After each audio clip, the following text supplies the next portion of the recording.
Can you think of a single reason that he doesn't just think I'm some flighty, unreliable mess who kisses her colleagues? Maybe I can.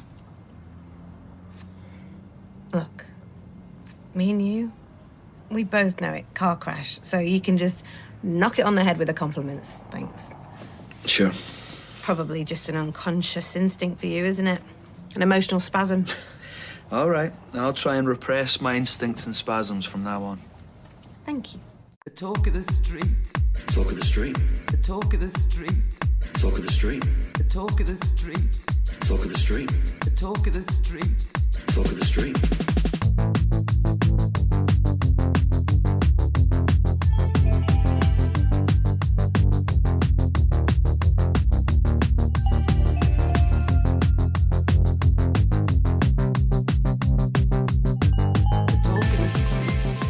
Hello and welcome to episode 305 of The Talk of the Street, an unofficial Coronation Street catch-up podcast that hopes that the months-old missing racist Kelly storyline hasn't just been blown wide open by Bethany nabbing her phone and running away. I'm Gavin. And I'm going to be a busy little beaver next week. A busy little beaver? Yes. Nice beaver. You've got to say that when you hear the word beaver, don't you? I suppose. No, just me? Yes. Yeah, I had it stuffed last week. Pray tell how? Well. Shall we start again? Pull the lever, Krog! Pull the what? Pull the lever, Krog. Oh. Krog lever! Auction talk. I think we're like 30 seconds in for the auction talk this week. Yeah. Yeah. Strap in for the next 5 minutes. No. So, next week, I have to drive to the town I used to work in for the other auction company 20 minutes away. to do a walkthrough of a house and take pictures and kind of assess whether or not it's a project we want to undertake. And if it is a project we want to undertake, exactly how we want to do it. And it's kind of nice that they're already trusting me with this sort of thing. I should point out for new listeners what happens in the introduction of our podcast is that Helen talks about her work, which is a curator for an auction house. Correct. So that's what that was about. Specifically for books and other physical media. There you go. Yes. And then Thursday, I have to drive to Holland About an hour and a half away. to cherry pick a book collection for an auction. We will be eventually doing an estate sale in that house. But my boss, who referred to me when speaking to the customer as the book historian Oh, God. Slash- You're getting so much mileage out of this. book expert, which even I admit is a bit much, although I guess it's kind of true. Yeah, it's a little bit much, but absolutely true. You've lived with me long enough. You know what you married. And you could be just For all the imposter syndrome that you claim to have, you're never short at blowing your own trumpet. yeah, with things I'm actually good at that aren't hard. Okay. Anyway, so that's my Thursday. And then I found out today that on Tuesday, I'm going to be going back to Fenton, An hour away. which is a place I was already at earlier this week, to catalog an auction filled with giant leather elephants and sailing ships. And Leather sailing ships? I think the sails of some of them might be made of leather. Is there a dark room in this house? No. Okay. But it is really nice, and it's on a lake and everything, so it had nice views. The house was a mess. And the homeowner promised it would be clean. Well, she's not really she's kind of the homeowner now. The deceased's daughter promised it would be cleaned by the time we got there, and it wasn't much, but that's part of the job, y'all. Part of the job. So we need to go back and finish that. So, like, I will only be at the actual auction house 2 days next week. Mm-hmm. There's only one day we're going to get to commute together, which is Wednesday. That's fine. And then Friday, you work from home. So there's a part of me that's like, I just want to take care of the stuff that I already have, that are known quantities in my nice little corner in the basement. But then it's also kind of nice to get out of the office and work with the people. Yeah. Yeah. I used to feel the same way when my work used to send me to Denver and Nashville and Las Vegas and San Diego. Yeah, before COVID. Enjoy Holland. I like Holland. We haven't been to Holland in ages. It's When was the lovely. last time we were in It's a lovely little Holland? town. I don't know. Who cares? And we ate at the Wooden Shoe, as one does when they go to Holland. How is your week next week going to be? How is my week next week? Yes. Do you have anything exciting coming up next week? No. No. COVID kind of killed that for you. But if I'm honest, considering that so many times there would have been a mass shooting like the week before you would be going to some of these places, there's a part of me that likes to keep you closer to home. I'm a bad penny. Shall we preamble, my dear? Yes, please. Give us some of that well-travelled Corrie news.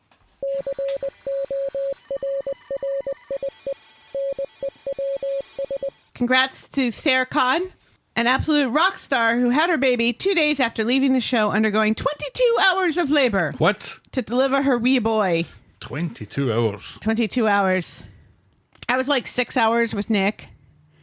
My doctor was still wearing his suit because nobody expected it to be that fast. And yet it was. He turned up in a suit? My doctor, yeah. Like a tuxedo and stuff? No, like the suit he was wearing in the office. He didn't get a chance to like change because it happened too fast.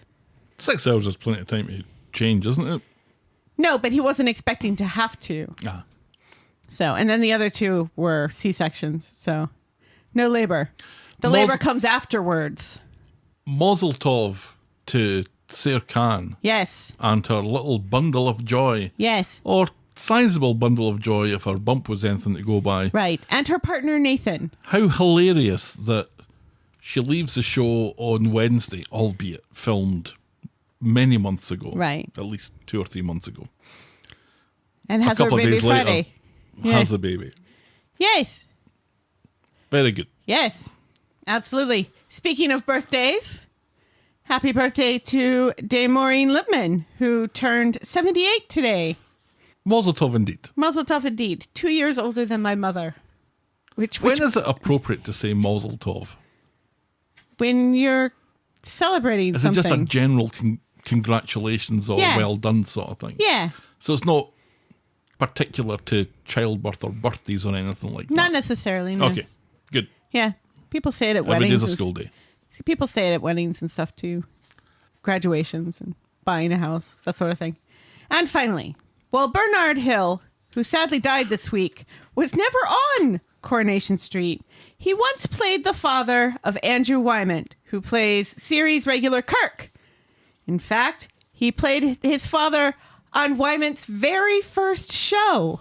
And so Wymant took to the Instagram this week to mourn the loss of his first TV father, giving comfort to fans of both Corrie and Lord of the Rings alike. R.I.P. Theoden. And that's Corrie News. That's Corrie News and 2 degrees of Corrie News. 2 degrees of Corrie News. Oh, 1 degree.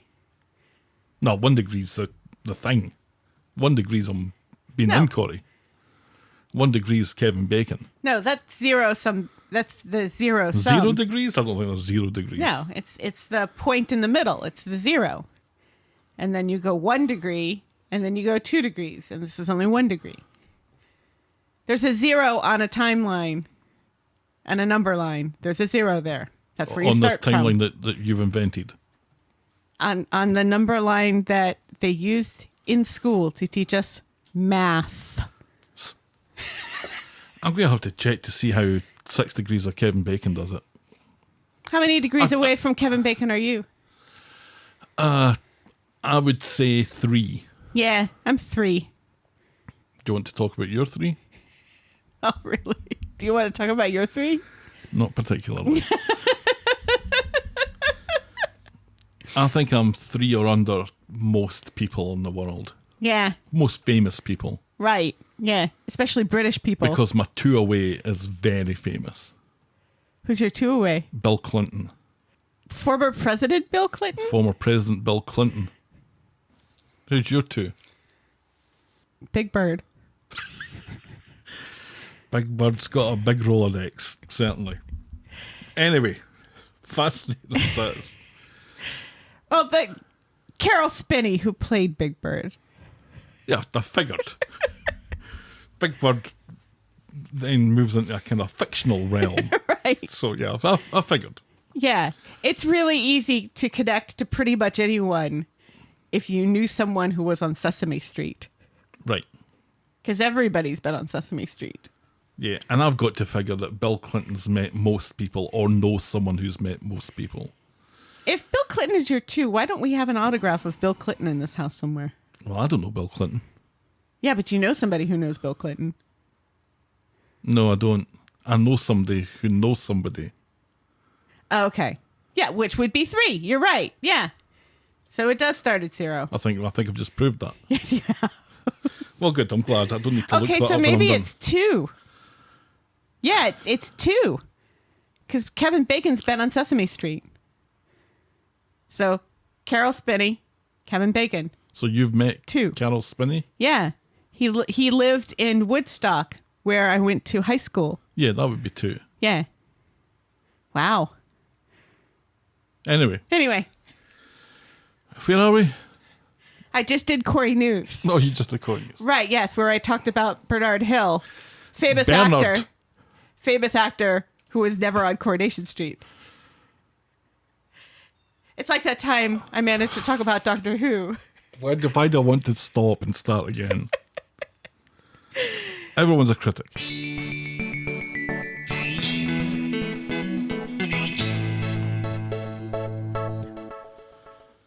Thrasher613 writes in to say, The Littlest Hobo was my favourite as a kid. I even got to meet the dogs when they were filming close to my home. Oh! Now, talk about degrees of separation.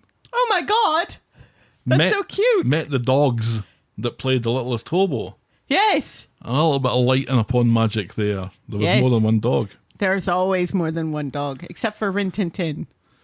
We'll come back to Littlest Hobo a little bit later. Will we? Fab episode as usual. Quick question. Do you watch Still Game in America? I've always seen it as a staple of TV here in Scotland, and I wondered if its appeal jumped across the pond. It's on Netflix. It's on Netflix over here, and funnily enough, the guy who runs our trivia, or used to run our trivia, Yes. Ash. is a huge fan of Still Game. It's his favourite comedy. Yeah.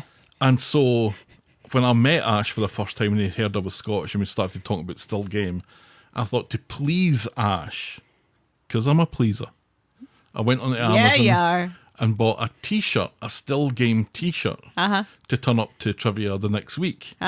Unfortunately, the Still Game t-shirt was the Klansman, which is a little... Maybe I don't want to wear that in America. No. I explained this to Ash. He completely agreed. But yeah, I don't know how popular it is, but it's certainly available It's here. kind of like the shirt you're wearing at the moment with the Save the Children on it. My Heart of Midlothian shirt. Right, yes. R.I.P. Dad. Yes, which makes some people who believe in Pizzagate, who live in our town, give you a thumbs up when they see you.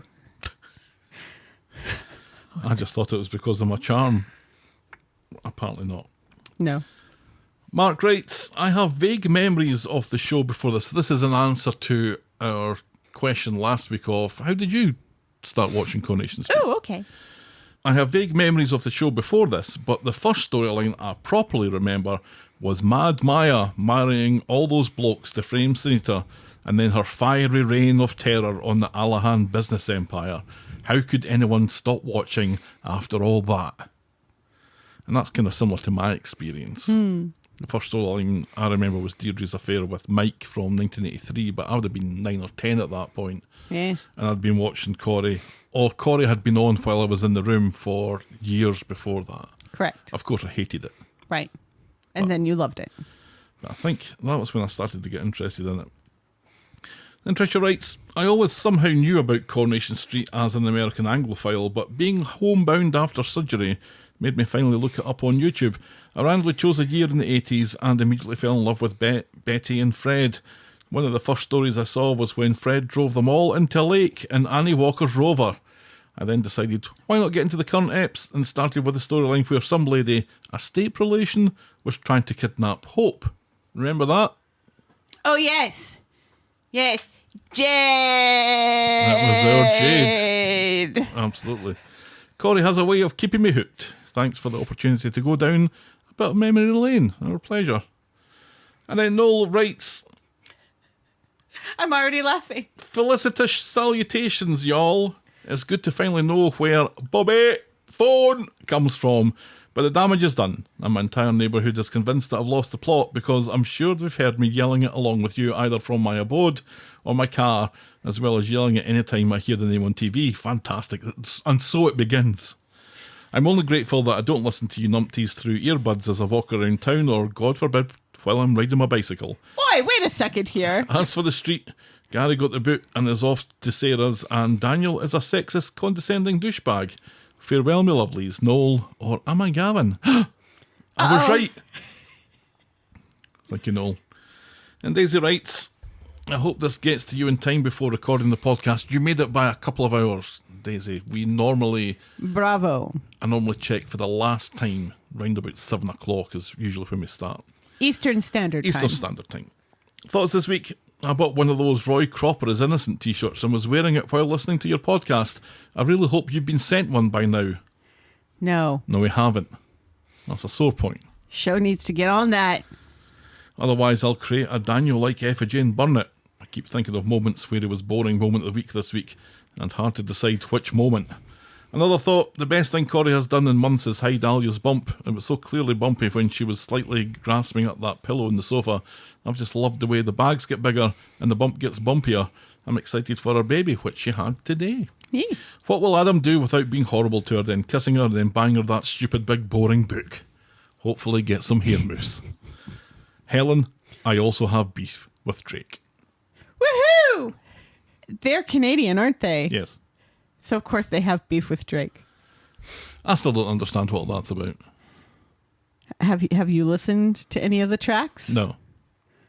Well, that's why. So I've done nothing to educate myself. Yes. I think it's because I don't care. Basically, Kendrick Lamar, Pulitzer Prize winner, has written some tracks accusing Drake of being a pedophile. Oh my.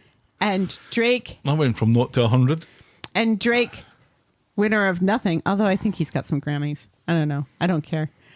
And former star of Degrassi has written a track that says Kendrick only thinks Drake is a pedophile because he was assaulted himself as a child. I wish I hadn't asked. Thank you so much to Daisy, Noel, Trisha, Mark, Gail Platt and Thrasher613 for writing in this week. We very much appreciate it. Feedback is always welcome. Send us your thoughts and I will probably read them out. Get us at thetalkofthestreet@gmail.com or our DMs are open at Corrie Podcast. Please note that we reserve the right to edit feedback, but only in the interests of brevity. And now we'll podcast for coffee.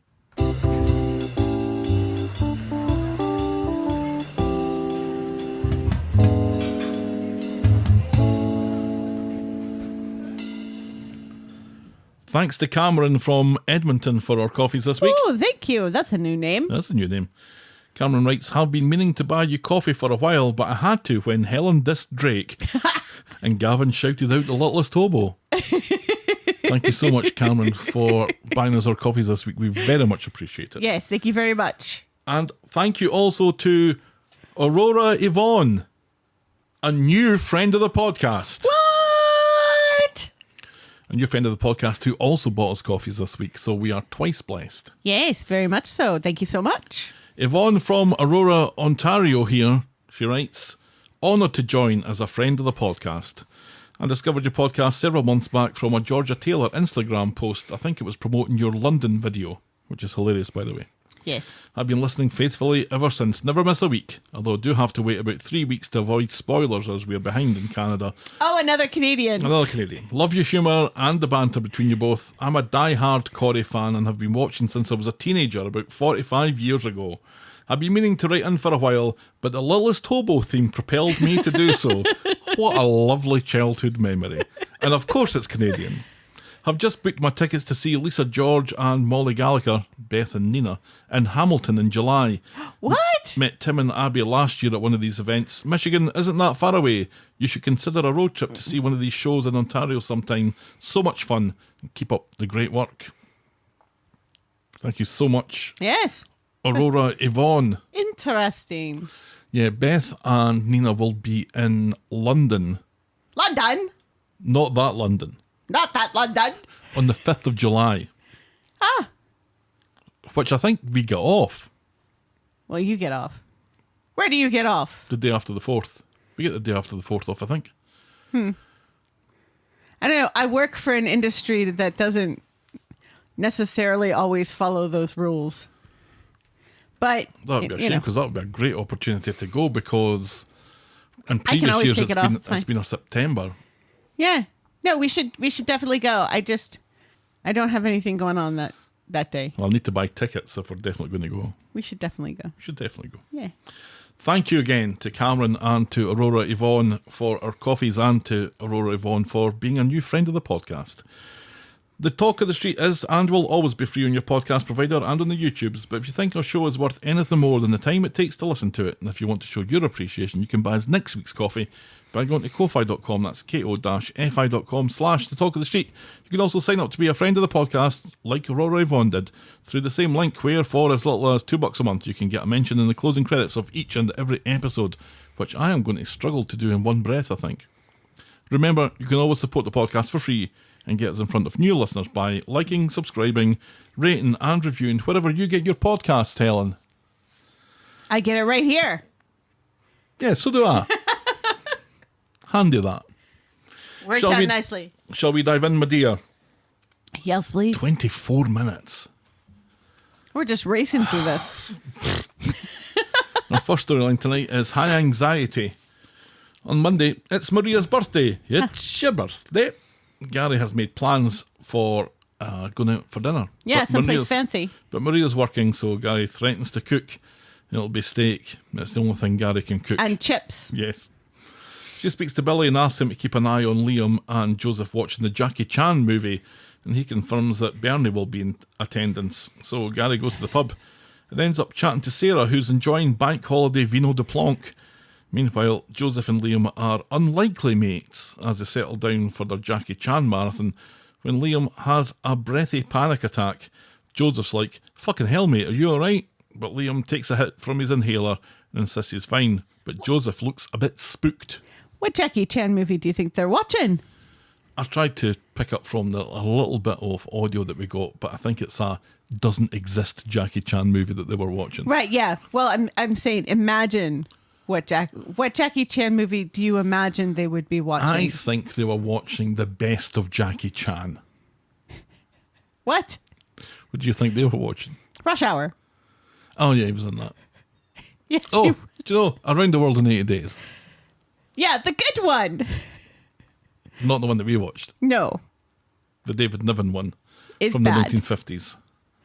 Yeah, a little bit racist. Yeah. It was Jackie Chan, Pierce Brosnan, or what's his name? Steve Coogan, I think. Steve wasn't it? Coogan. I think he's in the Steve Coogan one. Which is the Arnold Schwarzenegger one, I think. He's definitely not in the David Tennant one. Yeah, that's the Steve Coogan one. It's the Steve Coogan one, which is my second favorite after the David Tennant one. My favourite one is the Australian children's cartoon Around the World with Willy Fogg. I might throw in the theme tune as I'm talking about it here. They changed Phileas to Willy. Because who knows who I might entice onto the podcast if I start playing Australian children's TV show music. Who knows?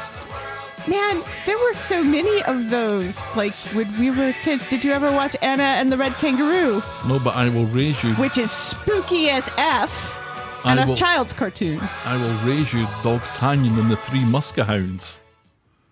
One for all and all for one. Muskehounds are always ready. One for all and all for one. Helping everybody. I think it was French.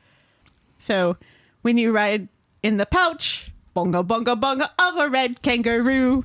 So not that. No.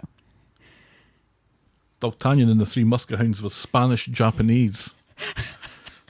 So not Australian at all. Anyway. Joseph is spooked to fuck. This is like that time you had the lupus. All's calm when Bernie shows up. He didn't have lupus. I know. Get the fucking Jackie Chan on, she says. She loves Jackie Chan. And later, Bernie nips off for a shite, so Liam and Joseph go hunting for their good bickies. Liam finds Paul's benzos and quickly pockets them. Gary picks Liam up from Billy's later, takes him home, but then sees Sarah and pretends he's forgotten something at the furniture thing, but this is also can have a secret word with Sarah without Liam knowing. Which, fine.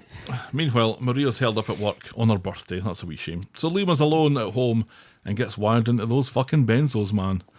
Back at the God flat, Billy is packing a bag for Paul from another storyline and notices that the benzos are gone.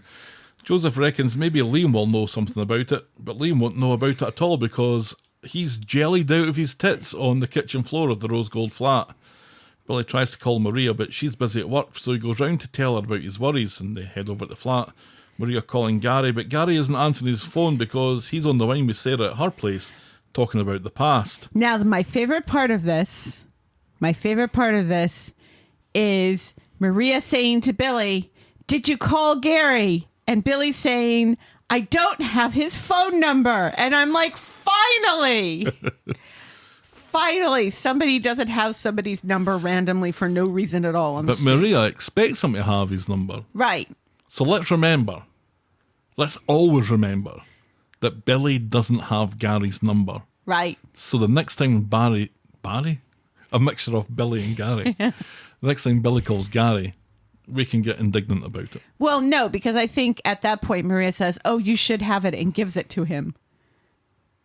I don't think that happened. Anyway, so she and Billy find Liam still sparked out on the floor in the rose gold flat.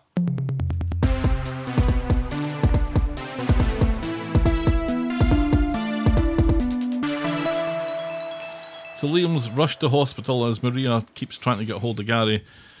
She is utterly distraught, convinced that Liam has deliberately taken an overdose, and of course she's going to think that. She finally gets a hold of Gary as he's bragging to Sarah about what a shit dad he is to Zach and Jake. Guess which name I had to look up? Jake. Yes, I remembered Zach this time. He tells her it's funny how he admits it. How, like, Sarah says, "Oh, you're a good dad." You're a good dad. And he blatantly says, "I don't think Izzy or Nicola would agree with you." So at least he knows he's crap. And poor Izzy's kid. Which one is Izzy's kid? Jake. Because his grandmother is also crap. Yes. That poor kid. And Jake lives with him sometimes. Right, yeah. And he very rarely talks to him. No. Gary tells Maria that he was on a job, which makes Sarah's eyebrows arch. Next door to Paul, Liam wakes up in the hospital and tells Maria that he didn't try to kill himself. He thought the pills would help with his panic attacks. Maria seems relieved but disappointed that Liam didn't tell her and worried that he was vogling benzos. Liam is so very sorry, just in time for Gary to stumble in, still reeking of Sarah's wine. He tells him that he missed her calls. Oh, is that what it is? Because he was installing a wardrobe. Maria is inconsolable for not being there when Liam needed her, and Gary realises that he's just set her back now because all she's talking about is never letting Liam out of her sight. Never letting him go. All this is just so entirely avoidable. Yes, it is. Totally avoidable. For whatever reason, he lied about their little bit of wine a couple of weeks ago, 3 weeks ago, whatever. He didn't tell her about the attempted kiss, which I can understand. that part, but he should have at least said that he was on speaking terms with Sarah and stuff, and then just, it wouldn't have made it such a big deal now. No. And, yeah. Frustratingly avoidable. Yes. So on Wednesday at the hospital, Liam has responded well to treatment and should get home today. Maria's still worried that he might have done this deliberately and thinks he still needs watching 24/7, and Gary bites his tongue. At the Rose Gold flat, Sarah drops in to check on Liam and gives Gary a hug that Maria almost walks in on. Gary and Sarah behave suspiciously, which makes Maria suspicious. So suspicious, in fact, that she plants a cheeky wee hidden camera on a shelf when no one's looking. Yeah, she turns on the camera that was already on the shelf. And then heads back to the hospital. When she leaves, she sits on Maxine's bench and watches as Gary and Sarah worry about whether they were caught and for some reason start talking about the near-miss kiss and stuff. On their way out, Maria confronts them with the evidence, which is a little creepy. Maria's sickened that Gary lied about where he was yesterday and doesn't give a fuck if Gary's having an affair, and storms off back to the hospital where she speaks to Liam. He confirms that it wasn't a suicide attempt, and she gets him to agree to see a therapist. He admits that he previously said he was okay to save them money. Back at the Rose Gold flat, Gary has brought back treats for Liam, including fizzy snakes. Ooh. Not a favourite of mine. Cola cubes were my favourite. Yeah, and it's funny because he names off a number of other things. Some dandelion and burdock. Right. Wow. Which I like. Because it's herbal. Herbal. Herbal. Rhymes with gerbil. So does herbal.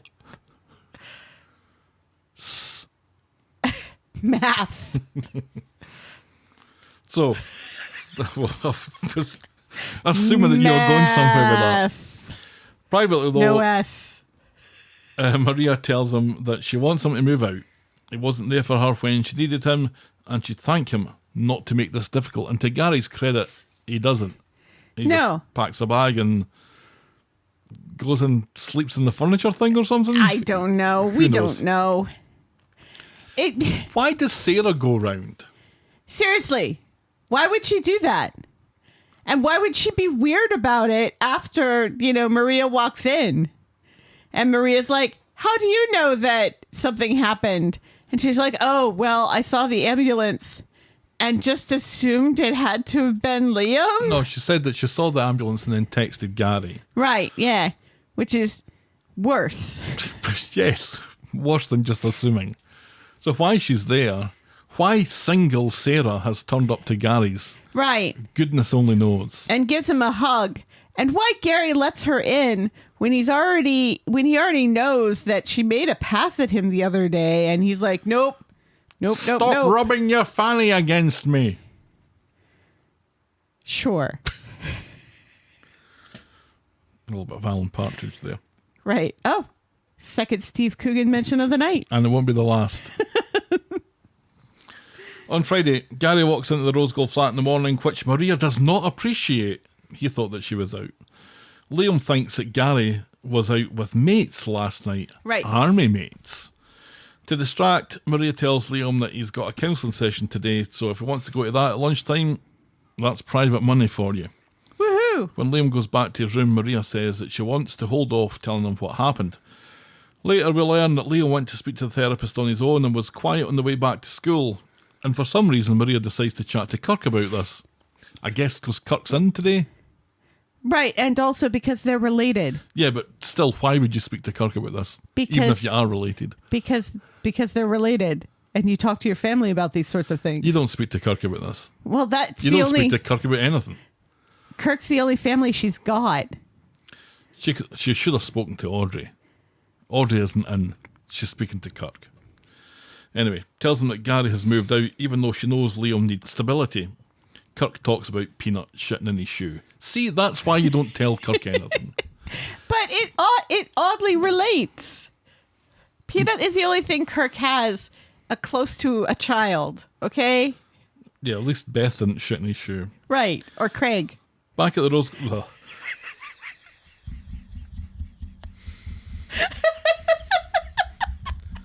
What an image. What an image. Back at the Roscoe flat later, Gary has been called in by Maria and she's changed her mind and doesn't want him to move out, but she's not forgiven him. Gary thinks in that case he should give her some space after all and is totally in agreement for moving out. Right. Liam overhears this and is fucking furious about it. Yes, he is. Maria and Gary speak to him calmly. They tell him that they're not splitting up. In fact, they say in unison that they're not splitting up. But Gary says that he made a mistake and he hurt Maria and has given her some space to sort things out. Right, to Liam process. doesn't want him to move out and doesn't want them to split up.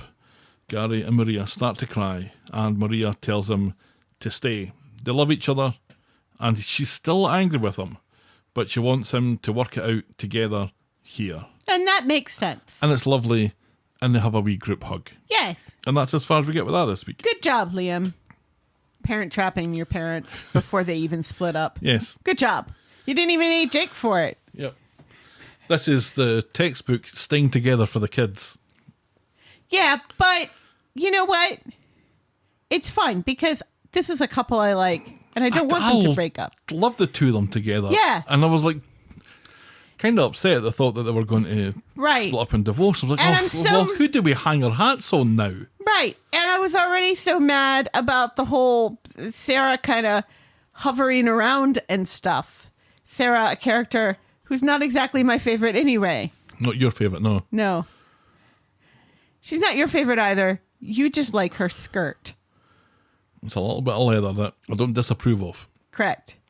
Which is fine. Because last night I was talking about a shirtless William Holden and Winston Duke's thighs. So you're allowed to have Sarah Duke's. Sarah Duke. Sarah's skirt. See, I still have Winston Duke in my head. And his thighs. Wonderful. Yes. See, it's okay. Neither one of us are threatened by this. Well, your guy's dead. Surely. One of them is. William Holden is dead. Winston Duke isn't dead. He's in The Fall Guy. So he is. He's very much alive. He doesn't wear a leather skirt, though. Well, he does in Black Panther, but that doesn't count. So I'm going to say anyway again. Anyway. Yeah, I'm glad that they got it all. They got it all sorted out, and of course she's going to forgive him, and she does believe him. I don't think the problem was that she didn't believe him, that there was nothing going on. The problem was that he wasn't honest straight away and was lying about reasons for not being with her when he didn't know that she wasn't at home and she didn't know that he was wasn't at at home. home. But given the circumstances and what's going on with Liam, Gary was ill-advised to spend any time with Sarah on his own. Yeah. And it was weird, too, because they just happened to bump into one another in the street. And once again, she's holding a bottle of wine. And it's like this. It's your wife's birthday. Another It's reason why not to Your spend time with wife's Sarah. birthday. You should be preparing those steak and chips. Yeah. It made me a little concerned because he wasn't cheating on Maria, No. but he was being quite emotional with Sarah, Right. which she really shouldn't have been. No. It's kind of an emotional affair. Or A the beginning little of one. bit, the beginnings of it. Oh, thank God. What? William Holden is indeed dead. He died in 1981. Oh, don't worry, I'm cutting all of that out. Oh. What do you think, though, of Liam and the taking somebody else's medication thing? I think it's very convenient that he was indeed Vogeline diazepam. And that's what Paul has. Yeah. I think that's very convenient. I would think that if you find it and you decided to take some to help you with your anxiety, you wouldn't take enough to overdose on. No, you'd maybe take one. One or two. You'd take one or two. And you'd be fine. And it might actually help. It seems like he took more than one or two. Yeah, exactly. And are we supposed to be like, well, he's just a kid. He doesn't know how much to take. He probably feels like he's got a lot of anxiety, so he has to take a lot of them. Well, if you can read the fact that it's diazepam on the label, then they can read the directions, surely. Well, surely there are no directions, considering that these were bought illegally Oh, of course. through Abby. Well remembered. So yeah. Abby's drug dealer didn't write, take two two of after these meals. and call me in the morning. That's right. So Although he probably did say call me in the morning. drug dealers are in my estimation that considerate, but or that worried that you're going to overdose. And more shame on them because of that. There needs some sort of regulation. I also, if I remember correctly, that bottle was like in a wee bag. It was in a bag, so you'd have to open the bag to see the bottle. But here, the bottle was just sitting there in the cupboard. Yeah, it was quite funny that Maria has a go at Billy. I'm a little surprised that you've just got diazepam lying about your flat. And Billy quite correctly says, well, actually, if Liam hadn't been rooting about in our cupboards, he wouldn't have found them. Right, yeah. So they were in a cupboard. Get it right up you. But it's in a cupboard where there are snacks. Yes. Maybe this isn't the cupboard to put your suicide pills in. Maybe the bedside drawer or something. And Billy says, I should have locked them up. And I guess, but again, these are two gay men with no children. Mm-hmm. And now that summer's gone. Right.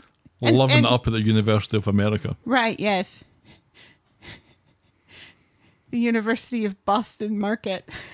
Boston Market. Have the chicken dinner, please. Extra gravy. Mac and cheese with that. Oh, Boston Anyway. Market. Who goes to Boston Market? We've been to Boston Market. A last resort. Chicken's good. We had Boston Market during lockdown because that was one of the few places that would deliver here. Yeah, last resort. Boston Market. I don't even think that That's Boston hilarious. Market is there anymore. Of course it's not. Anyway. And the only reason why Liam is even in that flat is because Paul doesn't want anybody to walk off with his Jackie Chan films. They couldn't watch it at Gemma's. They couldn't just take the DVD to Gemma's house and watch it. Is it chained down somewhere or is it stuck in the VCR? Is it in a medieval library where it's chained to the table? I'm sure there's a perfectly good reason for it. Very strange. Sometimes the show thinks it has good ideas. And then it has to bend over backwards and kiss its own ass in order to put X in the same room as Y. Yep. Yeah. Yeah. This was a great example of that. Yes, very much so. Okay, we're glad that everything's sorted out. Yes. And Moving on Liam's then. not dead. Our next last Our storyline. last storyline. Wishful You're thinking. hilarious. Wishful thinking. Our next storyline is 24 Hour Denny. On Monday,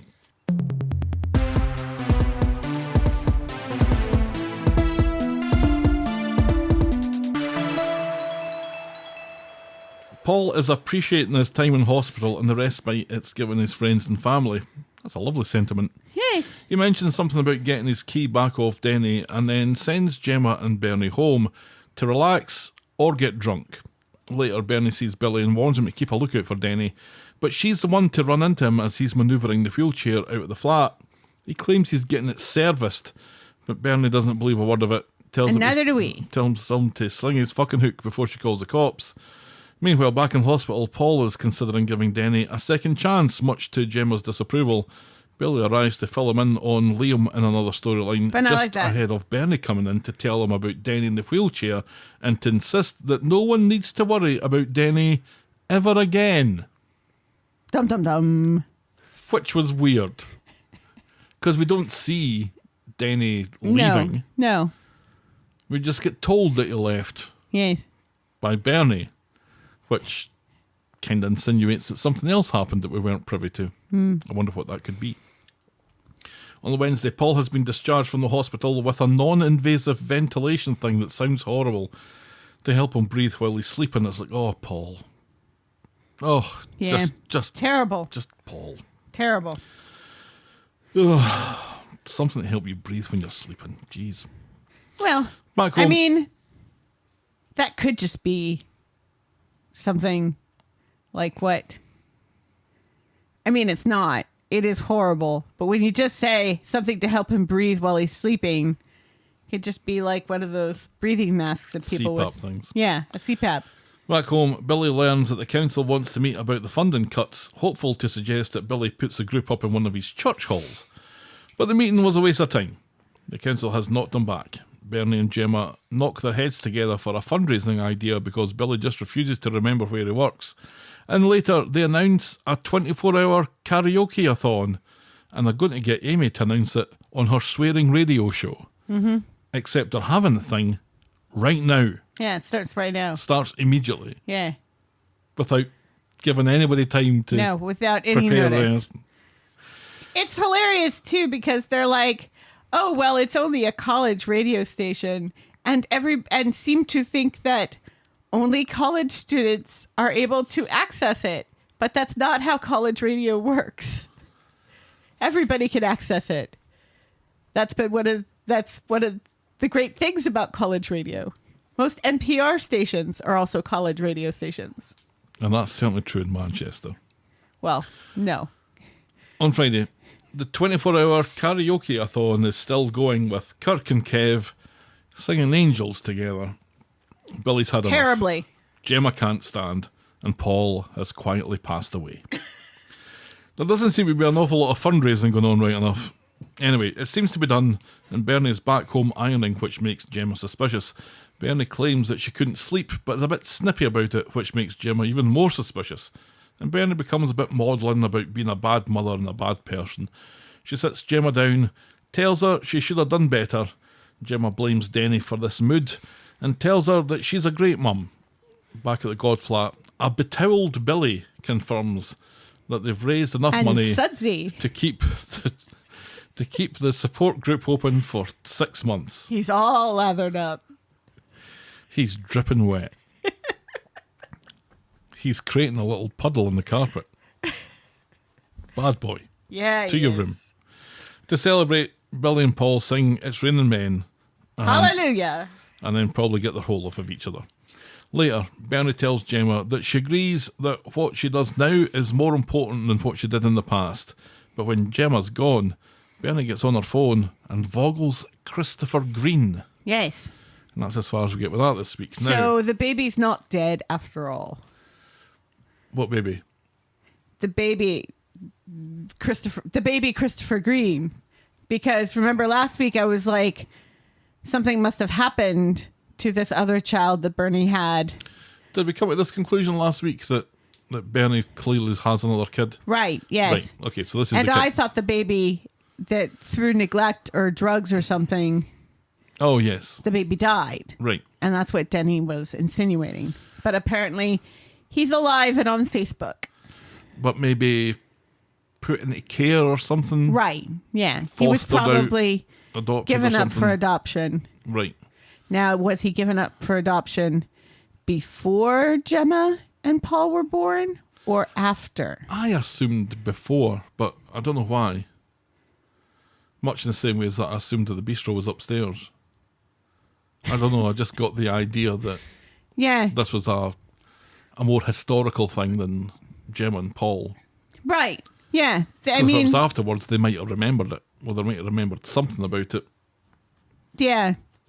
Well, I was just thinking maybe she's got 2 twins and then she has another baby shortly thereafter Could be. and realizes that she cannot take care of all of them and gives the baby away. But Or it maybe could be- had him so young that she thought she didn't want to be a mother at that point. Mm-hmm. So it's either before or shortly after. Right, yeah. Couldn't be during. That doesn't work. No, that would be triplets.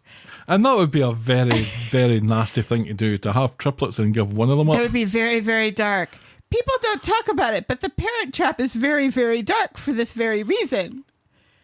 Who has twins and then says, all right, well, you get one and I get one, and we'll never be in contact with one another, and our child will never meet us, and we'll just say that the other one is dead, and they will never meet one another. That's dark. That's quite dark. As dark as Boston Market's gravy. Certainly. So, next week we're tracking down Christopher Green then. I guess so. If he's still alive. Well, one, I would assume that he's alive. Maybe not. Because she found his Facebook page. Yeah, you can find my mum's Facebook page if you look for it. Yeah. Yeah. And my Aunt Margaret's. Yeah. I guess we will. And that's going to be weird. And why did they give him such a boring name? Chris Green. There's bound to be millions of Christopher Greens. You named your twins Gemini and Apollo. You named your other kid Christopher? See, or is this I the think name that's that an his adopted name, or a foster parents name, yeah. gave him? Yeah. Christopher. Because Bernie probably did give him a Zeus? a 60s flower power name. And, Or one from mythology. right, and then got... You would change that. Zeus. If you got... Well, that kind of suggests that the adoption, if we're right about that, happened fairly young then, before the name took hold. Yeah. A bebe. So, yeah. Bebe. We bebe. All this happening, though, as Paul's clearly entering the final stages of his life, is... It's the final countdown. I wrote Do-do-do-do. a little bit about this last week in the blog. Do-do-do-do. The storyline of Paul at the moment is dramatic enough without throwing in A stupid Denny. Denny, and now we're throwing in Surprise a sibling. surprise sibling. It's like, Stop piling on these people. have some strength of the power of the story that they're telling already, which I think most people think is one of the highlights of Coronation Street this year, not because Right. it's hugely enjoyable, No. but because it's been done so well. Yes. And it doesn't need these extra bells and whistles thrown on. And let's not forget they also have a malfunctioning refrigerator. More of that malfunctioning refrigerator, please. And have it talk. I need some AI thrown in there. Gemma needs to put giant googly eyes on it.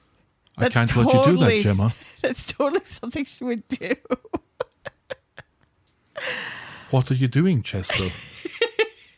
It's Chesney. Chauncey. Chauncey. It's Chesney. If you call me Chauncey again, I'll hit myself with a brick. All right, let's move on. Our next storyline is hot legal action. On Monday, Alya is working at the law office again as she and Adam are both sheepish about the smooch that they enjoyed the other day. She's reckoned that she fucked her chances of the Dublin opportunity. He told her not to count her chickens or her grands. They put their attraction to each other behind them, which is... What was the point then? Later, Alya meets Rich in the bistro. He's been assured that she's a consummate professional, so the Dublin thing is back on again. And she recognizes the words 'Cause consummate Everyone's professional. calling her a consummate professional. Well, just Adam and Rich. Later, she's in the pub with Dee Dee and Yasmin when Adam comes in, and from what Adam says, Alya is left with a very firm suspicion that he was the one who cleared things up with Rich. Alya is off for 6 months as Yasmin gets teary, and Dee Dee is on Ryanair.com trying to find cheap flights. Adam doesn't hang around, and Yasmin notices that Alya had noticed. On Wednesday, Stu comes home early because he heard that Alya's leaving and just wanted to ruin it a little bit. Yes. Oh, Corrie, and your flexible flights. Quite remarkable. Everyone heads to Nina's Rolls while Yasmin starts to make overtures about Adam and Alya maybe being a bit of an item. And later, Adam turns up with a gift for Alya. It's a big book about contract law. He hopes that she'll be back soon and Alya's knees get a bit damp. At Nina's Rolls, Stu and Yasmin Her are water's broken. keen to know more about Alya's new book. She insists that she and Adam are just friends, but Yasmin is sure there's something going on between them. Alya denies it and says it doesn't matter if she's fucking off to Dublin right now. So Alya jumps into a cab with her massive handbag and off she fucks. But as she flicks through the book, she sees that it's signed Love, Adam, X. X. And Alya's knees that had just dried out are drenched once more. She's having twins. And that's as far as we get with that this week.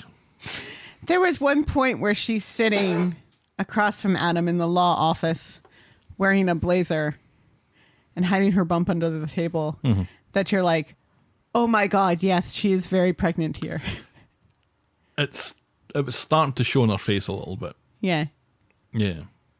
No, she's glowing. She was very much glowing. Yeah, she's gorgeous. But this leaves this story a bit incomplete.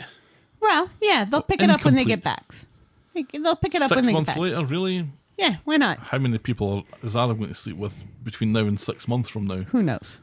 But it's funny because there were all these articles saying Corey Starr leaves the show abruptly, shocking everyone. And it's like nobody is shocked by Nobody was this. shocked by that. Everybody knew she was pregnant and was going to go on maternity leave. So I'd got a little confused about what her exit storyline was going to be because I felt sure so Dan's in that London. She'll be going down there to help him out for a little while. But then no. But then it looked like she was going to go work for this other company, and then it looked like she wasn't going to work for this company, and it looked like she was going to go to Dublin, but then she starts smooching Adam, and you're thinking, well, this looks like the start of something rather than the end of something. But then she goes to Dublin anyway. Maybe Adam will go to Dublin. If it feels kind of made up as they're going along kind of thing, Yeah. maybe it is. Which is kind of like the whole Simon thing. Because every time we think, oh, this is going to be Simon's exit story, Yep. it's not Simon's exit story. No. So Simon's just going to wake up one morning and go, right, I'm off. See ya. Bye. Or they're No, just what? they're just not going to show him anymore, which is kind of the way it's going at the moment. Yeah, he ain't been in it for a while. No. And they announced this quite some time ago. Yes. Before the crash. Yay. And the crash was a couple of months ago. Right. And we thought that was going to be his That was exit gonna be it. storyline. And then the alcoholism. And then the cult. And none of that's worked out. I like Alya as a character. I think she's good in the law office. I'm not sure that I like the fact that they're making out that she's a lawyer when she isn't. She's a paralegal, I think.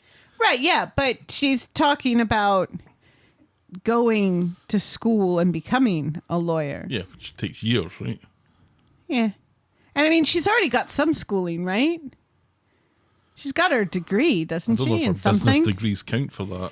Yeah, no, you can major in anything to be a lawyer, and then you get your law degree afterwards. It's like a master's degree sort of thing. So her business, that would count, and then she would go to law school for a couple of years, and then she'd be a lawyer. It's not like doctors, because they don't have to cut people open. You need more. You need more schooling to cut people open than to keep them out of jail. I'd imagine that she needs more than a couple of years. And even Legally Blonde needed more than that. She was starting from scratch right enough.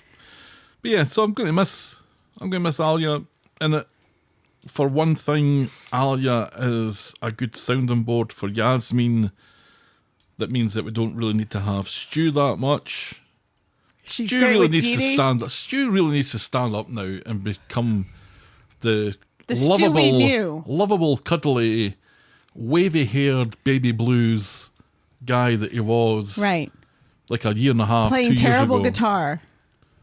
This version of Stu that we've had is just not going to cut it. No.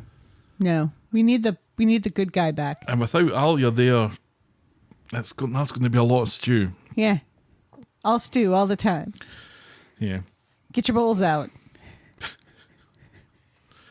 indeed. Indeed. All right, our next storyline is sell your fucking house, George. Right? Right?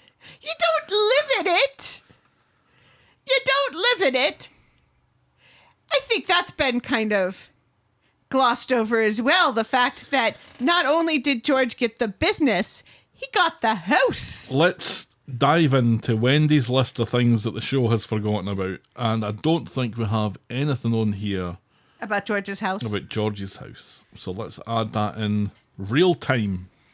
Now, George has a big fuck off house that no one currently lives in.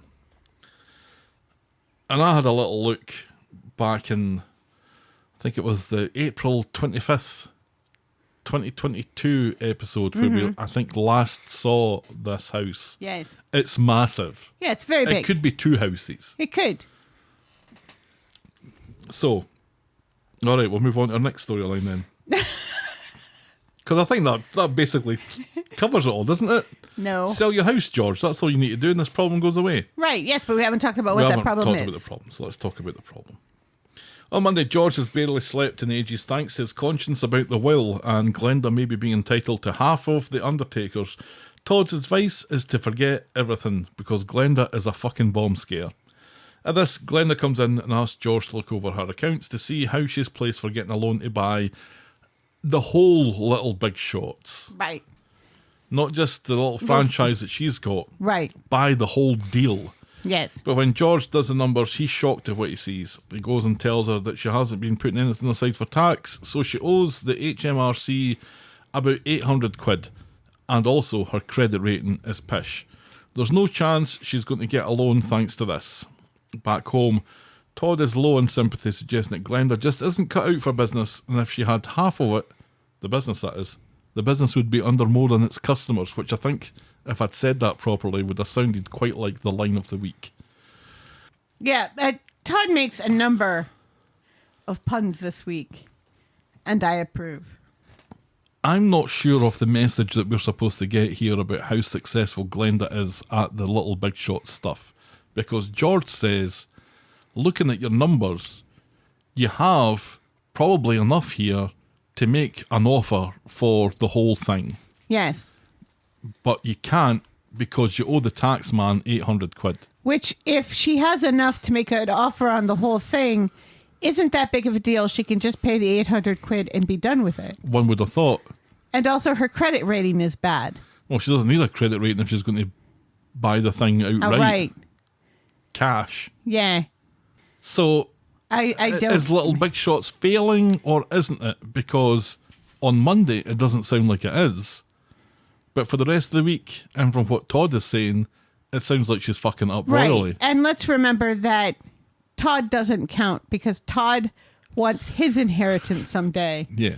So he's shining Glenda in the worst light he possibly can. I see a lot of chatter about what Todd's on here, thinking that he's going to get some of this undertaker business or some money out of George. He's been working there for years now. Right. And he's And already as a seen the partner- will where he gets the business. And he got a partnership. Yeah. So, yeah, this is absolutely... He's rightfully thinking that he should be entitled to some of this.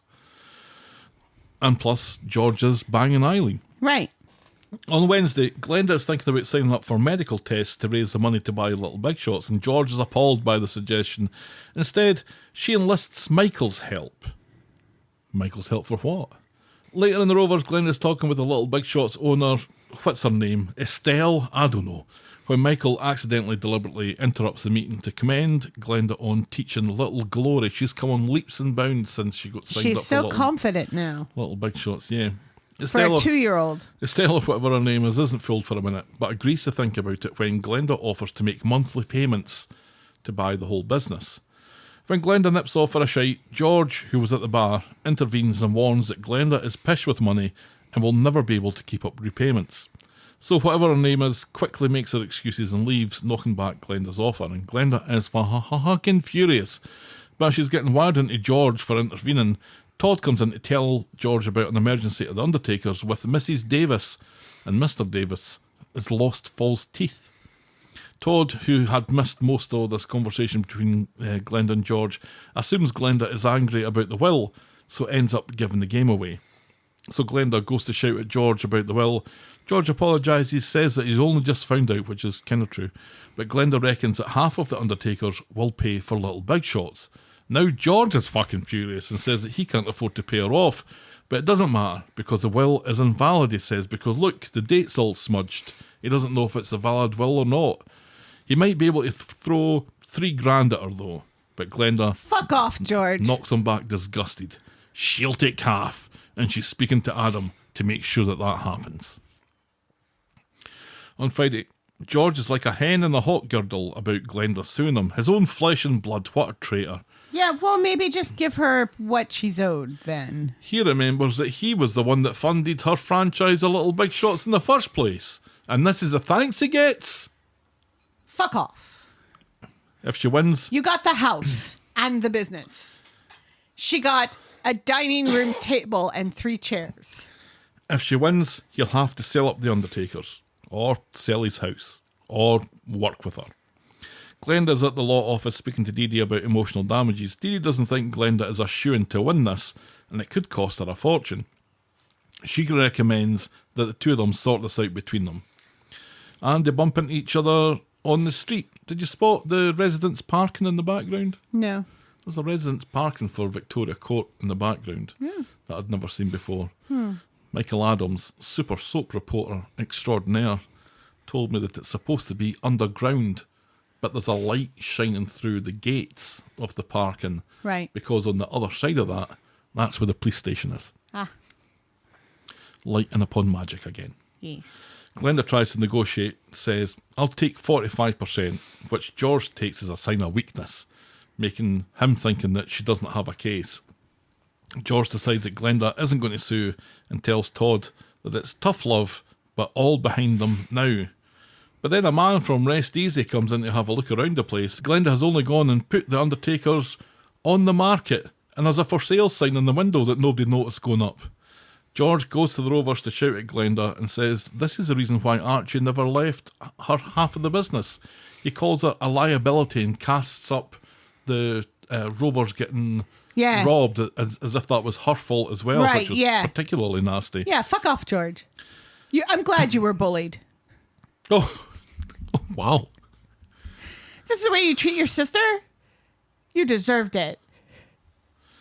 Michael checks in on Glenda later, and she admits that she is a liability, especially after... What is up with Michael? Are they going to try to hook Glenda and Michael up? I don't think so. There's an awful lot of Glenda and Michael this week. He's the one that's been nominated to be her sounding board, like Kevin Abbey were for Steve and his dating app thing. Just, we need 2 people for this guy to talk to. We just need somebody for Glenda to talk to, I think. I don't think there's anything in it. Do you? I can't see the 2 of them together. I can't either, and yet it kind of feels like the show is leaning that way. Yeah, he's just a mate this week. He'll be somebody else next week. So yes, she admits that she's a liability, especially after the Rover stuff. And true enough, Little Big Shots is on the bones of its arse all of a sudden. Why does she act first, think later? Michael tells her to give herself a break. She's a good person. Meanwhile, George tells Todd that he's just trying to protect his business, but he knows that he's gone too far with his anger at Glenda, so he goes to apologise. But she doesn't care. She's gone after the undertakers now. For reals. Yes. And that's as far as we get with that this week. And half of the house when she remembers it exists. This house that only ever exists when it needs to be part of the plot, which Right. isn't Very really that often. often. And yet they have it. They have at least the outside of it. We've seen the outside of it and we've seen the inside of the shed. Yes. Good to think Sean was hiding in it. Right. Yeah. Why have we not seen the inside? Because it's somebody's house. I am all for a George and Glenda storyline. In fact, I'm all for a storyline with Glenda because she's been on the periphery of so many things off late. She doesn't feel like she's had a proper storyline of her own. She had what looked like the start of it with the Rover's robbery. Right, and But also then- with the beginning of Little Big Shots. But then Little Big Shots was only used as something for people to go to in other storylines. Yeah, a place for the kids to go so people don't keep on saying, where's Glory? Right, and also for, the children to occasionally perform in. How funny was Todd with his whistle? He lost the P. And then he found the P. And he put the P back Yes, he did. in the whistle, which this man wants his wife buried with because she was terrified of being buried alive. Yeah. And it's like, sweetheart, they've already drained the blood out of her. It's fine. Secrets of the burial. And put that plastic liquid stuff into her veins so that she doesn't rot fast. Taking the gold out her teeth. Right. Taking the pacemaker out of her heart. Probably removed most of the organs and sold them to science. Posed in comedy positions with her for pictures for Instagram. Just for the Undertaker's private group. Right, yes. That's what happens. That's what happens. Yeah, it's good that we're getting a Glenda storyline. And I think I quite like the fact that the two of them are kind of at loggerheads a little bit. I'm enjoying this. I'm seeing a side of George that we don't see very often. And we don't like. We don't like it, but there's got to be something rubbing against the grain here. And, right. And having George be super protective of the Undertakers, which I can absolutely understand. And also kind of protective of his sister as well. But the fact that he goes to that woman and says, oh, she's never going to pay you back. Yeah, that was too much. That was too much. That was terrible. That was like, you don't know. And the way he kind of poo-poos Little Big Shots as well. And Michael rightly points out, well, he knows a lot about undertaking. He doesn't know an awful lot about singing and dancing and performing. That's your thing. And we don't actually get to see an awful lot of George doing undertaking well. No. They because it was quite inappropriate as they were doing the football chant when the guy from Rest Easy came in. Correct. That was funny, though. It was pretty funny. So yeah, I'm all for it. I can't see George losing the Undertakers because what would they do with him? Right. And what would they do? He can't work at the factory. No. He can't work behind the bar. No, he's too tall for that. He really is destined to be the Undertakers. Right. And we need an Undertaker's there. And we need something for Todd to do as well. So right. But yeah, I'm quite enjoying. Yeah. I'm quite enjoying where this is going. In the end, he will give Glenda her half of the money. Or something that's a bit better than $3,000 to. Again, with the numbers that they've floated on Monday, see, they shouldn't have floated these numbers. Right.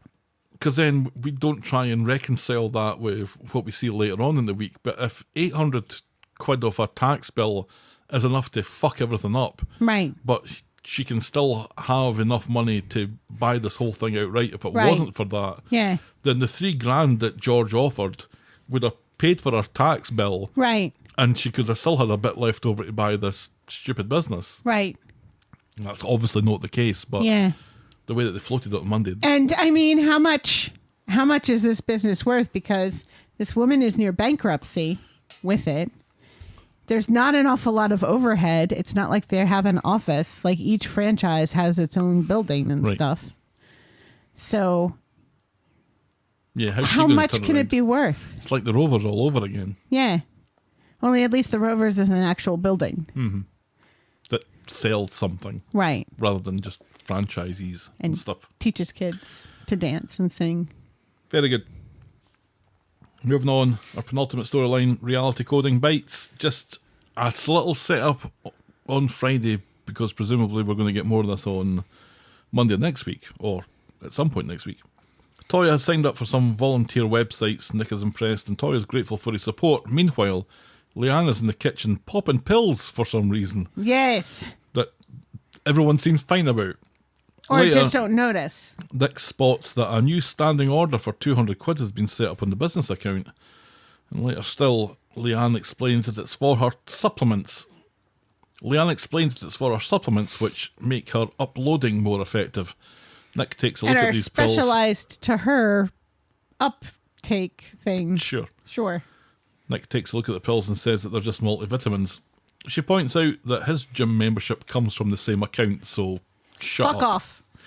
Toyah tries Which is hilarious. Yes. Because have we ever seen him go to the gym? We occasionally see him jogging. Right. I do enjoy seeing Nick jogging. But now we know he also has a gym membership and that he uses the business account, the joint account, to pay for it. Yeah. You ever had a gym membership? No. I have. And I went once. The kids keep wanting me to get a membership at the People's Gym or whatever the big gym that's The big gym franchise that's everywhere, that they have one in Holt. What is it? Planet Fitness? Yes. Wow, where did that come from? Because apparently all of their friends go to Planet Fitness to work out. Kids need to go work out? Can't they just, like, be a kid? It's cheaper. Apparently not. Anyway. Toyah tries to talk to her about the supplements, worried about the placebo effect. The power of suggestion is a real thing. And it compels you. Annika rice, chicken fried rice. Leanne says she's done her research and is sure that they work. So, Toyah, Done her research? suck my balls. What kind of research has she done on pills sold to her by a cult? Is all this research done on the cult's website? I think so. She needs to start going to meetings for this cult, doesn't she? She went to that one seminar, and that's it. Cults need more than one. I think she went to a couple of seminars with Simon. Right. And then Simon bailed because it was too expensive and it was pish. Right.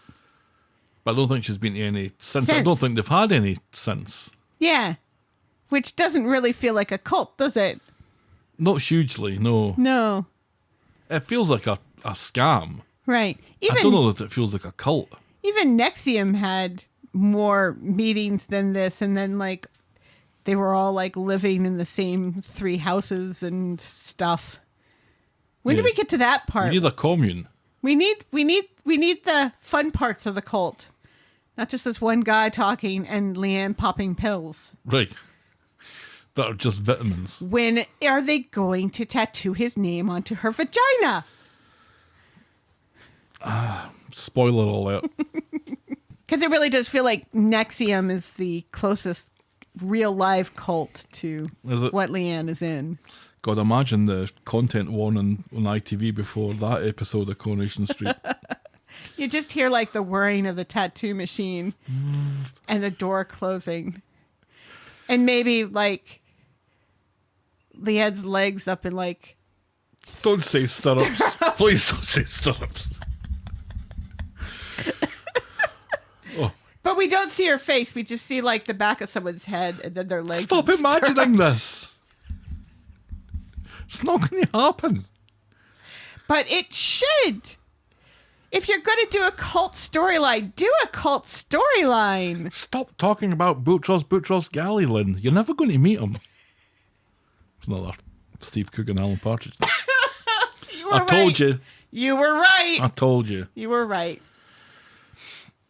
Oh, dear. I would imagine that would be a little, let's say, tickly at best and fucking painful at worst. Yeah. Some people do get enhancements Right. in that area. Yes. Yes. Yikes. And tattoos. Like, there are men walking around with tattoos on their balls. How does that happen? How does that happen? How do you endure that? Do they have to knock you out first? And then do they have to, like, stretch it or flatten it out so they have a even surface to work with? Can we please stop talking about this?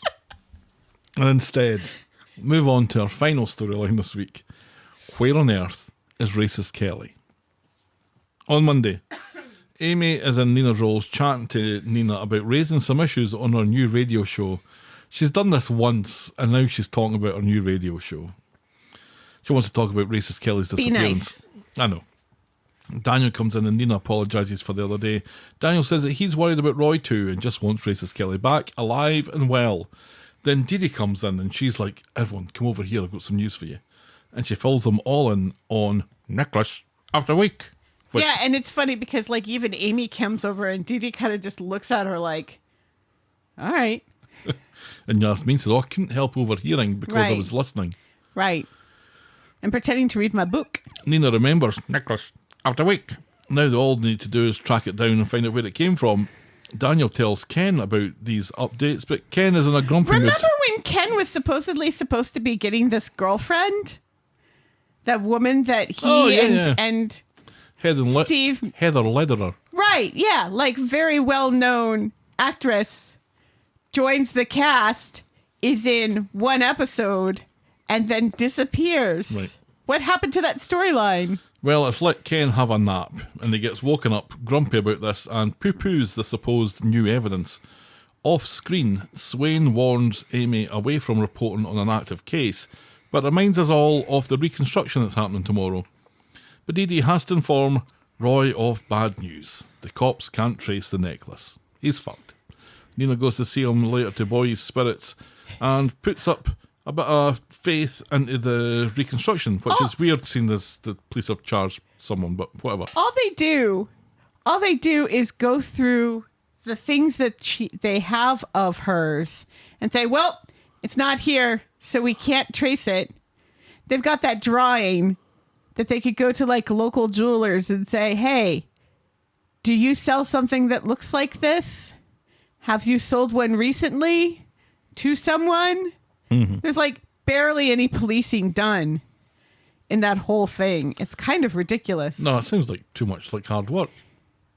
And we know how cops feel about hard work. Right. Meanwhile, Daniel has a brainwave and decides to follow up with Nikki tomorrow. Ken still isn't impressed and warns Daniel against vigilantism.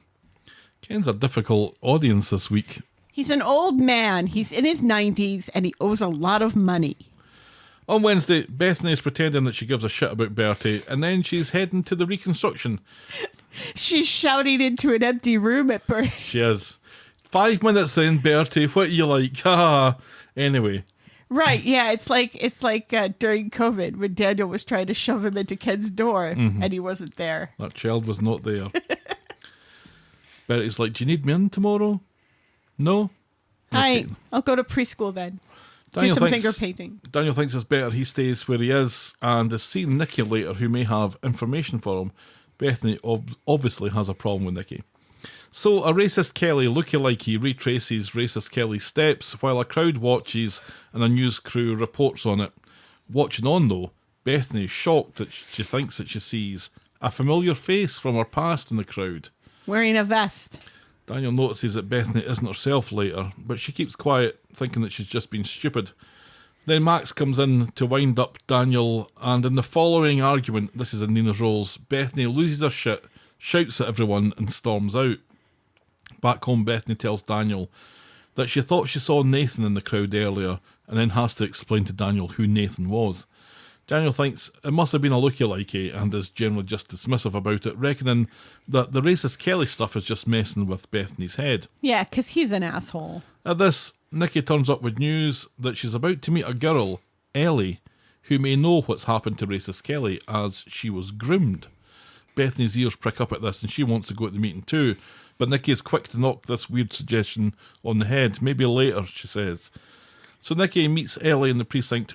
They go for a bun from the baker's, and things are going well, and Ellie is opening up about racist Kelly when Bethany bursts in, demanding to know if she was groomed by Nathan, and grabs Ellie's arms to see if she has cigarette burns too. Ellie decides that she knows nothing about racist Kelly after all, and fucks off sharpish. What the hell, Bethany? We could have broken this case wide open. But no, you had to make this all about you. You would think that someone who has been through this traumatic experience would be sympathetic to the feelings of someone else who's gone through this experience. And would be able to say, no, you know what?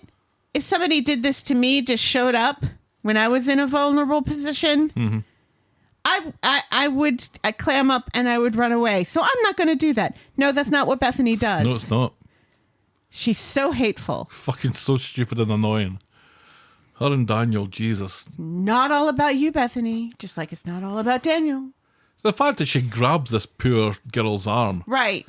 And she Without pulls up consent. She pulls up her own sleeve and says, I'll show you mine if you show me yours. Well, you've already showed yours. Right. So that was a stupid thing to say. Right. And then grabbing the poor girl's arm and trying to roll up her sleeves when she's like, get your fucking hands off me, you Right. absolute Cow. lunatic. Yeah, that wasn't. And then, meanwhile, here's Nikki looking on with such disbelief in her face. Like, what the hell is going on? I haven't looked this disbelieving since someone asked me to wear a cardigan. And spray some perfume.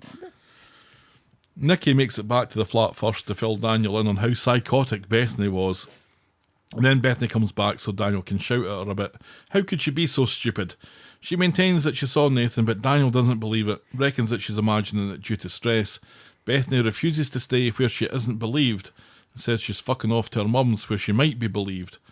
But then Daniel says, oh no, don't be like that.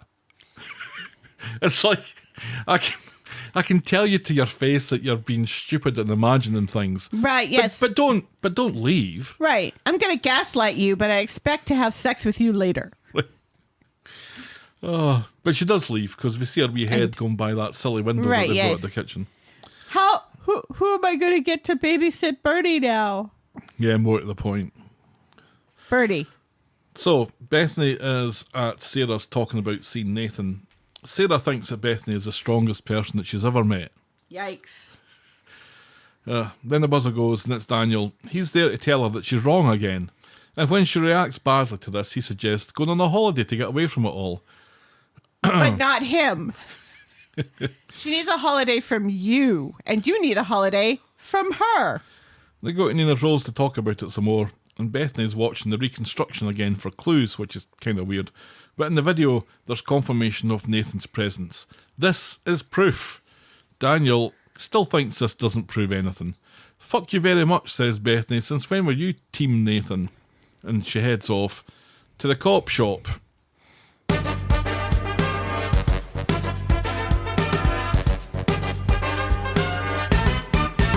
Swain. So Swain lets Bethany know that notification of Nathan's release was sent, but was sent to her that London address. Yeah. So really, this is Bethany's fault for not keeping the police updated of her whereabouts. Right, yeah. You'd think that they would give her a call as well, though.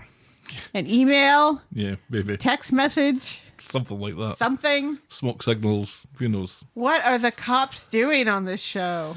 Bethany shouts at Swain, telling her that Nathan is a killer and demands that he be arrested.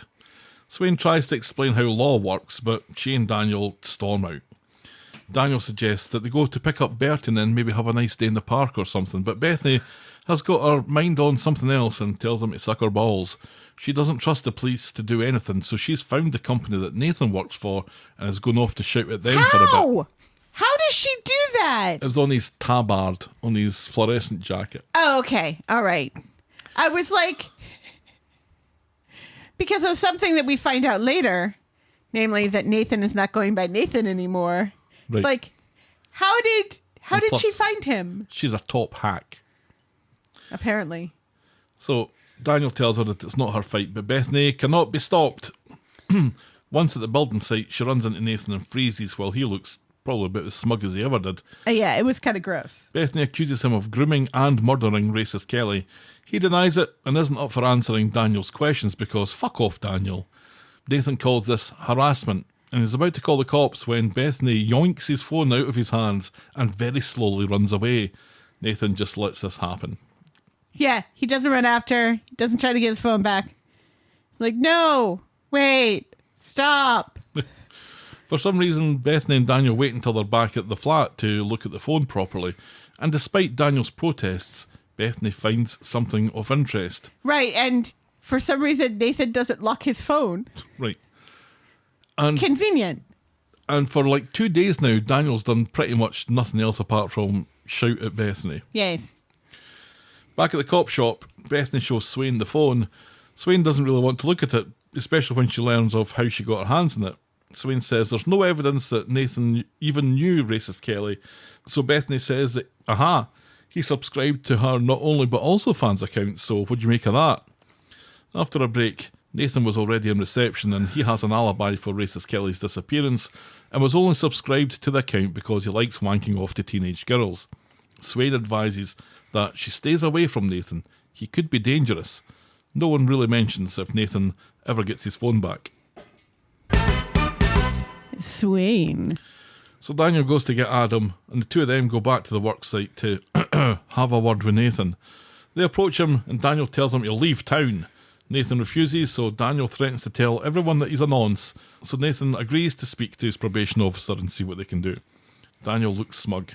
He keeps this quiet from Bethany, but she can tell something's up, so eventually he admits it, and Bethany is fucking furious again. If he's out of town, they can't keep an eye on him, but Sarah's able to calm her. That's the point, Bethany. Yeah, and she agrees to speak to her counsellor again. Then back at the flat, Daniel is topless and looking for some action. Bethany Gross. stays up, though, and logs into Not Only but Also Fans, using some details that she's managed to purloin from Nathan's phone, I guess, and starts spying on these creepy messages to some of the young girls who are selling themselves on the site. Right, yeah. He's like, hey, let's meet up. And she's like, I can't, I'm grounded. Gross. And that's how we end this week's episodes. Yeah. I really don't want Bethany to be the one that solves anything about this. This has been a good story, I think, and has been an interesting story that's developed, I think maybe a little slowly, but I've been interested in how it's went. For Bethany to see Nathan just out of the blue seems a bit cheap.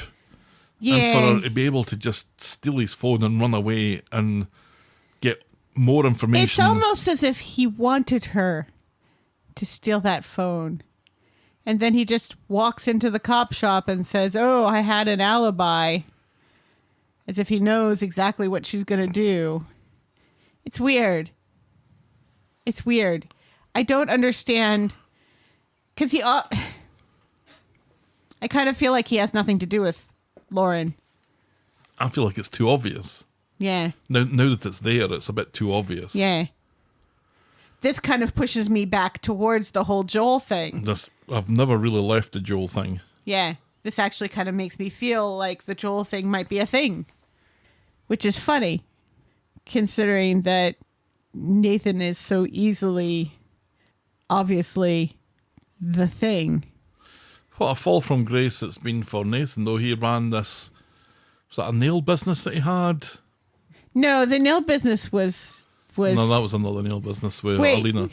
Are all nail businesses illegal fronts? Sex trafficking, yes. So it seems. Or he had this, there was some kind of makeover thing, some cosmetic thing. So he's gone from that to working on a builder site now. He's got experience in that, I guess. Apparently. He was a good villain. He's creepy as fuck. He is fucking creepy. And he's still creepy. Yeah, he's very creepy. That's the first time I've seen him. Oh, I forget that you never watched the grooming stuff.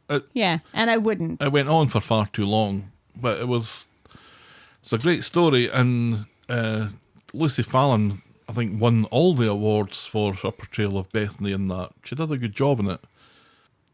Here, though, reporter Bethany going after this, I mean, it was just so frustrating throughout the week. Daniel, but throughout this relationship that he's had with her, she says it, like, you treat me like a child. That's what he's been doing. But he treats all of his women this way. The entire time they've been together. But he treated Daisy this way. And he treated it's consistent. Sinead this way. Why do women keep dating Daniel? It makes no sense. Stop it. Now, Let him be gay. Let him be gay. Now, Swain says that there's no evidence against Nathan. Uh-huh. That didn't stop her arresting Roy. Yeah. Now, she did have some kind of... There's some circumstantial evidence. Little bits and pieces around about fingerprints and DNA stuff and what have you. So there's not exactly nothing against Roy.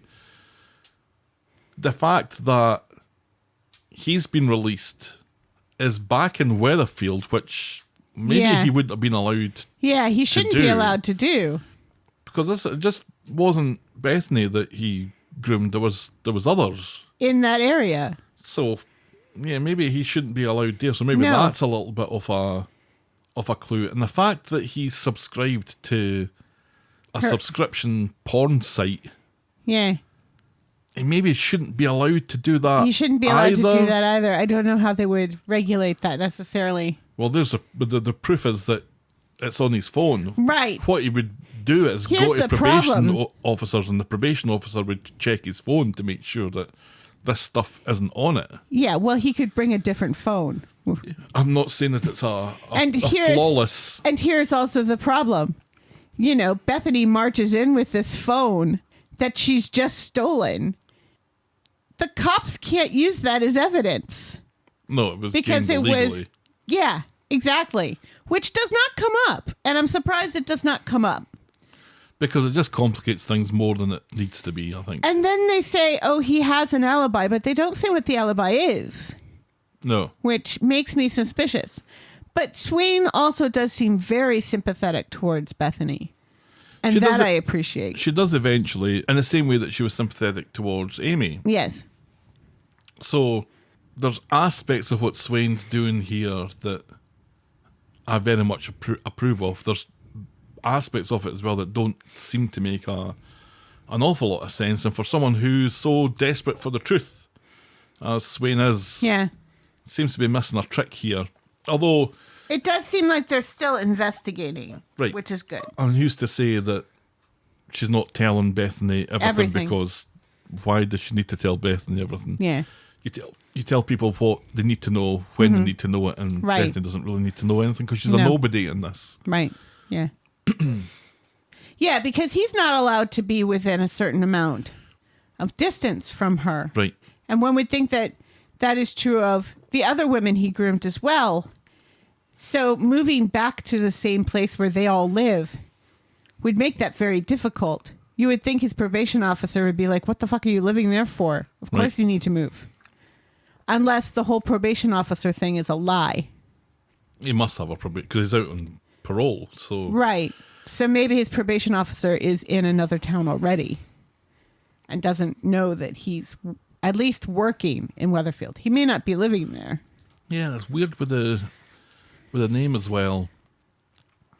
Yeah, because wouldn't he have You had have- to show documents with his name on it to get the job? They're not going to give this guy a new identity. No, he's lying about that. They didn't give him a new identity. He just lied about his name to these people who gave him a job, who obviously didn't ask for any sort of identification or anything. And maybe that's building sites to just take on any casual work and pay people under the table. But Yeah, it looked a bit more professional than that. This isn't Ed he's working for. right. But I think we're kind of agreeing that there was plenty of reason for Swain to at least bring Nathan in for some questioning. Yeah, and then Nathan showed up all by himself, which is sus. Well, but definitely if he was going to the police to report Bethany for nicking his phone. Yeah. But it doesn't sound like that's why he's there. It's all very curious. Right, because Swain doesn't arrest Bethany for theft. Or even give her like a slap on the wrist for theft. Does she give the phone over to Swain? She does. Okay, so that's how he gets his phone back. Right. Okay. But yeah, that's weird. Yeah. This whole thing's weird. Bethany's just fucking everything up here. Yeah. She needs to back off. Yes, she does. God, when she showed up at the precinct, I was just like, this And you knew she was going to do it as is well. so bad. This is so terrible. Here's Nikki. Now, we can think what we like about Nikki as a character. I like Nikki. Nah. I've always liked Nikki. But she's doing her best to, talk one-on-one with Ellie at her level. Right. Admit things about herself. Right. To say, I know what this is like. I'm one of you here. But you can open up and you can tell me stuff. And she's just about to do it. And of course, Bethany shows up to fuck everything up. Yep. So frustrating. She's been so frustrating since Showed back up. she came back. Yeah. The Daniel connection doesn't help. No. I've got to be honest. But No, it makes her worse. put the two of them together. It's so bad. It's got me longing for Daniel and Daisy to get back together again. It's making me long for Sinead to rise from the grave Okay, I like where you're going with this. as a zombie, and zombie Sinead and Daniel get back together. A kind of Lisa Frankenstein sort of thing. Kinda. So we're on this with Nathan being a bit of a red herring then. Or is he? Joel maybe being the new prime suspect for you. He's always been the prime suspect for me. Or for quite some time he's been the prime suspect anyway. That's kind of where we're sitting with this. Kinda. I'm kind of glad that it's getting a little bit more attention to the kind of part that whodunit doesn't have part to of it. deal with Roy. Yes. Yeah, this was a better week in that regard, I think. Yes. So one can hope that maybe we're getting somewhere, and maybe more information is going to come out from these messages that Bethany's getting access to. So we will see next week. So that was the week that was Coronation Street. Helen, Yes? tell me, what was your moment of the week? What was my moment of the week? What was your moment of the week? I can't think of anything. Which bodes well for my grade. My moment of the week was Stu coming back from Germany early. In order to say goodbye to Alya. No, of course it wasn't. Do you know what? I'm a softie at heart. And I really loved the little scene at the end where Gary, Maria, and Liam had a tearful group hug. Okay, I can run with that. It was just lovely. Yeah, and it was a nice end to that bit. Yeah. Yeah. Good. That's our Moment of the week. Moment of the week. Now, what was your boring moment of the week? Is it Ken saying the word vigilante? Vigilanteism. Yes. Because he could quite easily have said, don't resort to becoming a vigilante. Yes. But instead he had to put a little... Ism. He had to gild the lily a little bit by saying vigilanteism. Yes. Which I'm not even sure is a word. Is it? It doesn't sound like it should be. I think it is. But I'm all for it. Yeah. Ken... Same words. Saying words. Is a... He was so grumpy. Oh, Daniel had woken him up twice. Let the old man sleep. All right. All right. That's us then. No, Oh, no? we got to score this sucker out of 10. Oh, do we? Yay! What was that? I made a wee sting for this scoring part. You want my grade? Yeah. 4. 4? Yeah. I was going to say 3. I don't know. This week just did not work. Bethany and Daniel ruined the week for me. Yeah, it wasn't great. It was fine, and I was okay with most of it. And then Bethany showing up at the precinct, and then Daniel consistently gaslighting her, a sexual abuse victim. It just ruined the whole week for me, you know? Yeah. Well, last week, remember that I asked our Twitter followers for their assessment. Yay, meh, or... And Right. last week it was 41.2 was meh, and 37.7 was 21.1 was yay, and this week I'm sad to report that the yay has drifted down to 14.1%. Meh is 47.4 and 38.5, so another Yeah. kind of Yeah, so people agree with me, I'm Yeah. a 5, I think I'm a 5. which is just 1 degree above 4. Yeah, Yeah. it was a kind of middling week. Yeah, I think most of my 5 is Glenda and George. Most of it. And then the rest of it probably... like the emotional Maria and Liam stuff. I'm glad the whole Denny stealing a wheelchair thing didn't pan out. Oh, me too. I really couldn't have taken that. No. All right, that about wraps up then. This episode was brought to you with thanks to our friends of the podcast. Daisy, French Helen, Pickles, The Big Dill, DT, Trisha, Wendy, Noel, Canadian Helen, Christy, Shandy, English Victoria, and Aurora Yvonne. Yay! Thanks, folks. We're the Talk of the Street at gmail.com, and we're at Corrie Podcast on Twitter, Facebook, Instagram, Threads, and Blue Sky. You can shout me and Helen a coffee or become a friend of the podcast by heading to ko-fi.com. That's ko-fi.com/the Talk of the Street. Check out voggle.co.uk for links to our merch store, YouTube channel, and blog. And if you're so inclined, please leave a rating and a review on the iTunes or your podcast provider of choice. And be sure to check out our pop culture sister podcast, The List of Lists. Where I talk about Winston Duke's thighs. More. Thanks for making it to the end of another episode, and we will be back next week with more Talk of the Street. Talk of the Street. Bye. Cheerio.